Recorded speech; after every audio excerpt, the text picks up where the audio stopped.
بسم اللہ الرحمن الرحیم۔ السلام علیکم۔ حدیث شریف ہے کہ ان موقعوں پر دعا مانگو رد نہیں ہوگی، جب دھوپ میں بارش ہو رہی ہو، جب اذان ہو رہی ہو، سفر کے دوران، جمعہ کے دن، رات کو جب آنکھ کھلے مصیبت کے وقت، فرض نمازوں کے بعد۔ مسلمانوں کے لیے نماز کی اہمیت۔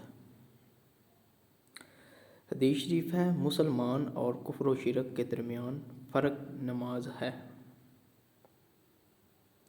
جھگڑے کے بارے میں حدیث ہے کہ تمہارے لیے یہی گناہ کافی ہے کہ تم جھگڑتے رہو۔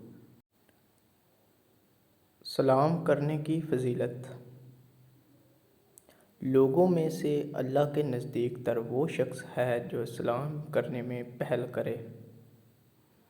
ویڈیو کو لائک کریں اور مزید ایسی اسلامی ویڈیوز کے لیے چینل کو سبسکرائب کریں۔